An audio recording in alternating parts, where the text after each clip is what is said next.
The next castle we shall study in our reflections upon the castles of Swansea and Gower is Oystermouth Castle.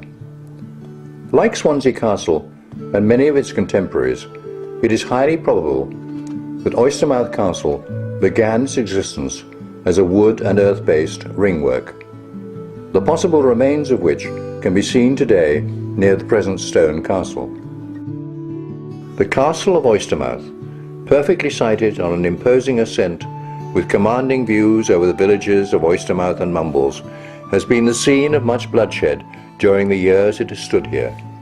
Most notably, in the early 12th century, when the castle was burned and its defenders slaughtered by Welsh insurgents. This, however, was not to be the last occasion on which Oystermouth Castle was laid siege by Welsh insurgents. Like Swansea Castle and many others in Wales during this period, Oystermouth was to be frequently gripped by the violent convulsions of Welsh rebellion.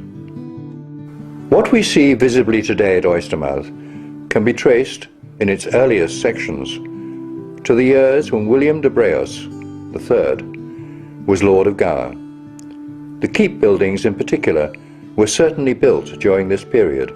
There is, however, some dispute concerning this construction date within archaeological circles. There is a school of thought that believes that the style of masonry in the southern block belies the fact that the castle was first built by the de Londres family around 1100.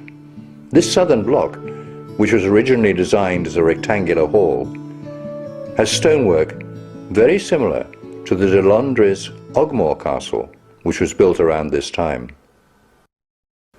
Perhaps the most renowned, or notorious, depending on your opinion, visitor to Oystermouth Castle was Edward I. In 1284, this most controversial of English monarchs visited Oystermouth for 2 nights as part of his celebratory progression through Wales to mark the defeat and death of Llywelyn the Last. But Edward's celebrations were to prove somewhat premature, for 3 years later, in 1287, an albeit forlorn Welsh uprising succeeded in capturing the castle and caused extensive damage to the overall structure. Fortunately, repairs were made, and the castle continued in its development. In 1330, it was even extended with the building of the impressive northeastern tower. In fact, much of what remains of the castle today can be traced to those repairs deemed necessary following the damage caused by the uprising of 1287. Indeed, the most aesthetically pleasant building within the castle has to be the tall chapel tower, which has elegant traceried windows that are prominent even today.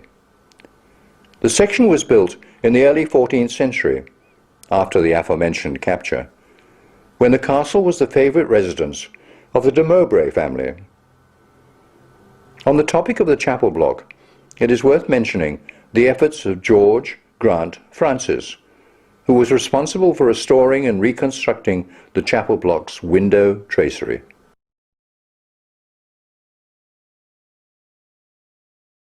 Where Oystermouth is somewhat unusual is in the area around its gatehouse, best identified by the intriguingly absent flanking towers. The plan of this section was quite conventional, at least on paper, as it is very similar to its equivalent at the Royal Castle of Rhuddlan, which makes the absence even more unusual. So what happened to the phantom towers?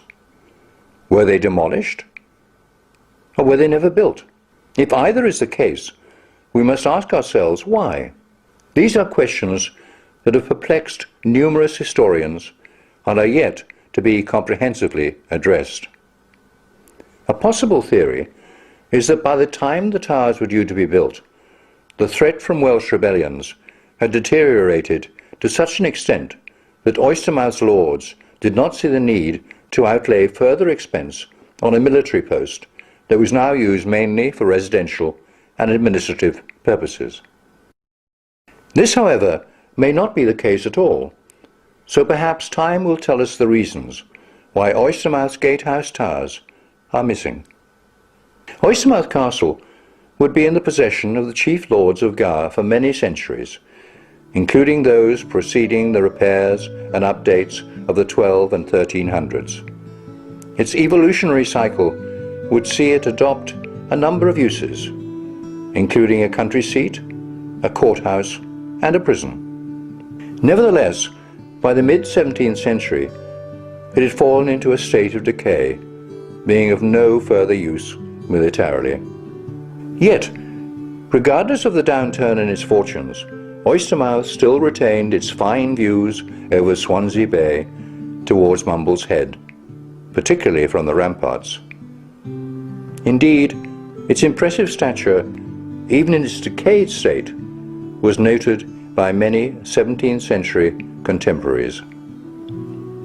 These very same views can be enjoyed today, and that is why, even in the 21st century, its situation and rich history afford this castle an omnipresent place in Gower's historic heritage.